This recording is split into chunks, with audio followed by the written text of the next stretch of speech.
ஒரு நபரின் மாத வருமானம் 13,500 ஆகவும் அவரது மாத செலவு 9,000 இருந்தது.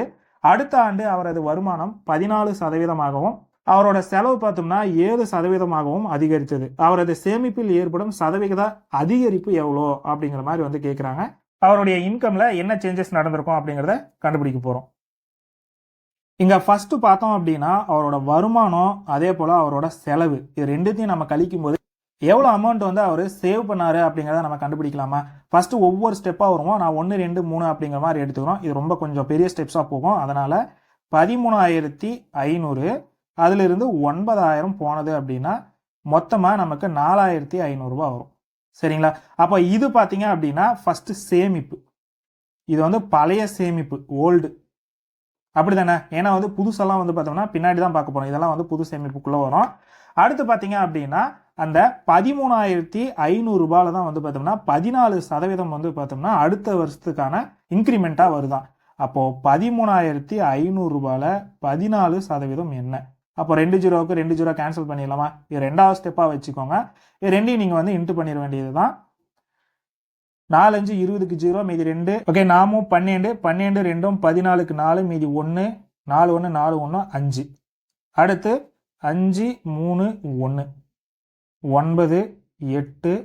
ஓகே, இது வந்து பார்த்தோம் அப்படின்னா இவங்க வந்து புதுசாக அந்த 14% இன்க்ரீஸ் பண்ண பிறகு அவருக்கு வந்து இந்த சம்பளத்துக்கு கூட அதிகமாக சேர்ந்து வர்ற சேலரி. அப்போ இது ரெண்டுத்தையும் நம்ம வந்து கூட்டிப்போமா? இப்போ பார்த்தோம் அப்படின்னா மூணாவது வேணா இன்னும் ஸ்டெப்ஸ் வருது. அப்போது 13,500 அதுக்கப்புறமா 1,890 இதுதான் வந்து அவரோட புது வருமானமாக இருக்கிறதுக்கான வாய்ப்புகள். அப்போ 0 9 8 5 13 5 1 இதுதான் வந்து பார்த்தோம்னா புதிய வருமானம்.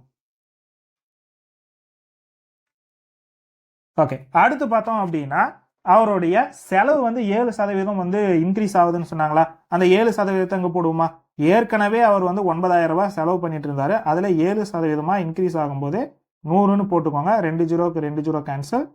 9 7 63. அப்போ இந்த ஜீரோ வந்து சேர்த்துக்கலாமா? அப்போ 630 ரூபாய் அவருக்கு அடிஷ்னல் செலவு ஆகுது. அப்போ அடிஷ்னல் செலவு ஆகுது அப்படிங்கிற போது இது கூட இதை நம்ம வந்து கூட்டிக்கணும். 9,000 கூட 630 ரூபாயை நீங்கள் கூட்டினீங்கன்னா 9,630 ரூபாய். இது வந்து பார்த்தோம்னா செலவு, புதுசாக ஆகக்கூடிய செலவு. இப்போ நம்ம என்ன பண்ணுறோம்னா புதிய சேமிப்பு கண்டுபிடிக்கணும்ல. முன்ன வந்து பார்த்தோம்னா ஏற்கனவே டைரக்டாக இருக்கிறத வந்து அப்படியே மைனஸ் பண்ணது மூலமாக ஒரு அமௌண்ட் வந்து இதுதான் வந்து பார்த்தோம்னா சேமிப்புன்னு சொன்னோம். இது வந்து ஓல்டு சேமிப்பு. அப்போ புதிய சேமிப்பு வருமானத்தில் இருந்து அவரோட செலவு போக இருக்கக்கூடியது தானே வந்து புதிய சேமிப்பு. அப்போ வந்து இந்த 2யும் 3யும் நம்ம வந்து பார்த்தோம்னா மைனஸ் பண்ணிடலாமா? இங்கே போட்டிருக்கிறதும் இதுவும் நான் 2 3ன்னு எடுத்துக்கிட்டது ஒரு கரெக்டாக இருக்கணும், ஞாபகத்தில் இருக்கணுங்கிறதுக்காக தான். 15,390 இருந்து 9,630 வந்து மைனஸ் ஆனது அப்படின்னா எவ்வளோ அமௌண்ட்டு? 6. அதுக்கப்புறம் 13ல் 6 போனது அப்படின்னா 7. 14ல் 9 போனதுன்னா 5. மொத்தமாக பார்த்தோம் அப்படின்னா புதிய சேமிப்பை பொறுத்த வரைக்கும் சேமிப்பு 5,760. இப்போ என்ன கேட்குறாங்கன்னா இப்போ ஏற்கனவே இருந்த பழைய சேமிப்புக்கும் புதிய சேமிப்புக்கும் உள்ள வித்தியாசத்தில் பர்சன்டேஜ் என்ன அப்படிங்கிற மாதிரி தானே கேட்குறாங்க. இப்போ நம்ம ரெண்டையுமே வந்து மைனஸ் பண்ணாதான் ஒரு அமௌண்ட்டு அது எவ்வளோ இன்க்ரீஸ் ஆகிருக்குது அப்படிங்கிறது நமக்கு தெரியும். இப்போ நம்ம புதுசாக கண்டுபிடிச்சிருக்கிற 5,760 இந்த அமௌண்ட்டை 4,500 கழிச்சிருங்க. அதாவது 4,500 இதை கழிக்கணும். 6 7 5 போனது அப்படின்னா 2 1 1,260 ரூபாய் தான் வந்து பார்த்தோம் அப்படின்னா பழைய வருமானத்துக்கும் புதுசாக வந்த வருமானத்துக்கும் இருக்கக்கூடிய அந்த டிஃப்ரென்ஸ் இதுதான். இப்போ என்ன பண்ணுறோம் அப்படின்னா அந்த 4,500ல் இது எத்தனை பர்சன்டேஜ் அப்படிங்கிறத நம்ம கண்டுபிடிக்கணும். ஏன்னா இன்க்ரீஸ் ஆனதை போட்டு தான் நமக்கு ஏற்கனவே இருந்ததுலேருந்து கண்டுபிடிக்கணும். அப்போது கீழே வந்து 4,500ன்னு வச்சுக்கோங்க. புதுசாக இன்க்ரிமெண்ட் ஆன சேலரி எங்கே வச்சுட்டு பர்சன்டேஜ் கண்டுபிடிக்கிறதுக்கு 100 கொடுத்துக்கோங்க. 2 ஜீரோவுக்கு 2 ஜீரோ வந்து கேன்சல் பண்ணிக்கோங்க. டைரெக்டாக நீங்கள் 5ஆல் அடிக்கலாம். 9 5 45 2 5 10 5 25 2 5 10.